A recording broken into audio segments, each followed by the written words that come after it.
কিন্তু হারলেই খেলা ভালো হয়নি, এই অ্যাটিটিউডের চেয়ে বাজে অ্যাটিটিউডের দুনিয়াতে দুইটা নেই। আমরা জিততে জানবো কি করে বিনয়ের সাথে জেতা যায়, আমরা হারতে শিখবো কি করে গ্রেসফুলি হারা যায়। এই গ্রেস শব্দটার কোনো অস্তিত্বই আমাদের জাতীয় জীবনে নাই।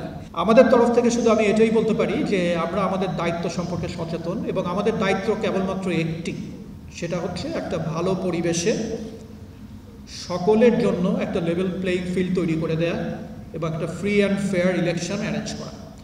এই ইলেকশনে কে জিতবে হারবে, কোন প্যানেলের কি মতাদর্শ, আমি মনে করি যে অ্যাবসলিউটলি এটা আমাদের বিষয় নয়।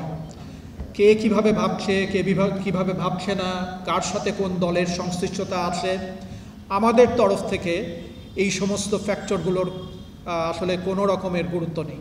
আমরা শুধু চাই আমাদের ছাত্রছাত্রীরা যেন নির্ভয়ে তাদের মনের যে ইচ্ছা, যে আকাঙ্ক্ষা, সেটা যেন নির্ভয়ে এবং একটা সুন্দর পরিবেশে তারা যেন তাদের ভোটটা দিতে পারে। সেই ভোটের মাধ্যমে কেউ জিতে আসবেন, কেউ জিততে পারবেন না, অতি স্বাভাবিক ঘটনা। আমরা শুধু এটুকুই নিশ্চিত করতে চাই যে পুরো প্রক্রিয়াটা ফ্রি অ্যান্ড ফেয়ার এবং লেভেল প্লেইং ফিল্ডটা সব জায়গাতে আছে।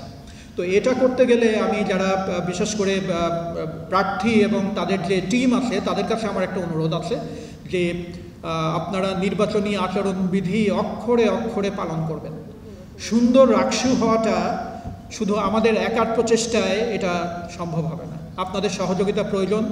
আপনারা সহনশীলতা, পরমত সহিষ্ণুতা এবং নিয়ম কানুনের প্রতি যদি শ্রদ্ধাশীল থাকেন, তাহলে আমি মনে করি যে অত্যন্ত চমৎকার একটা রাকসু নির্বাচন করাটা খুব বড় চ্যালেঞ্জ না।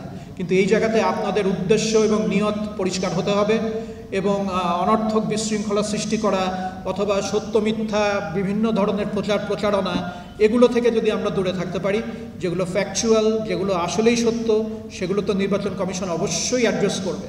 কিন্তু নানান রকম গুজব সৃষ্টি করা এবং আগে থেকেই এরকম একটা ধারণা করা যে অমুকেই কার সাজি করছে ইত্যাদি ইত্যাদি, আমি আশ্বস্ত করতে চাই আমাদের ভেতরে অন্তত যারা নির্বাচন কমিশনে আছেন অথবা প্রশাসনে আমরা যারা আছি, আমরা কারসাজির কও বুঝি না।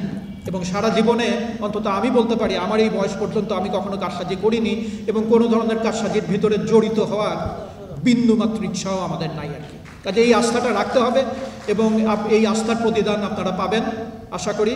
কেউ জিতবে, কেউ হারবে। একটা জিনিস মনে রাখবেন, জিততে গেলে সবার আগে হারা শিখতে হয়। আনফর্চুনেটলি আমি যেটা দেখতে পাচ্ছি, আমরা হারাই শিখিনি। গ্রেসফুলি হারা বলে যে একটা জিনিস আছে, এই জিনিসটা আমাদের সাইকির ভিতরে আসেনি। আমি তো জানি যে এই নির্বাচনে সবাই জিতবেন না, যিনি হেরে গেলেন তিনি এটা ওটা বলে একটা পরিবেশটাকে নষ্ট করে ফেলার যে একটা জাতীয় প্রবণতা, এটা শুধু ছাত্রদের ব্যাপার না, এটা সেই বুড়ো থেকে শুরু করে একেবারে অপ্রাপ্ত বয়স্ক সবার ভিতরেই আছে। হেরে গেলেই এটা সেটা যুক্তিগ্রাহ্য এবং আমলযোগ্য অভিযোগ থাকলে অবশ্যই করবেন, এবং সেই অভিযোগের সুরাহা করার দায়িত্ব নির্বাচন কমিশনের। কিন্তু হারলেই খেলা ভালো হয়নি, এই অ্যাটিটিউডের চেয়ে বাজে অ্যাটিটিউডের দুনিয়াতে দুইটা নেই। আমি আশা করব যে আমাদের ছাত্রছাত্রীদের ভিতরে এই স্পিরিটটা আসবে। আপনি সবাই জানেন নির্বাচন কেমন হয়েছে, আপনি যাই বলেন না কেন, আমার 30,000 ছাত্রছাত্রী তারা কিন্তু দেখছে যে আসলে ইলেকশনটা কেমন হচ্ছে বা কেমন হবে। তাদের একটা পারসেপশন আছে, সেই পারসেপশনকে যখন আপনি শ্রদ্ধা জানাতে পারবেন না, আপনার আসলে নেতা হওয়ার আর কোনো আশা নাই।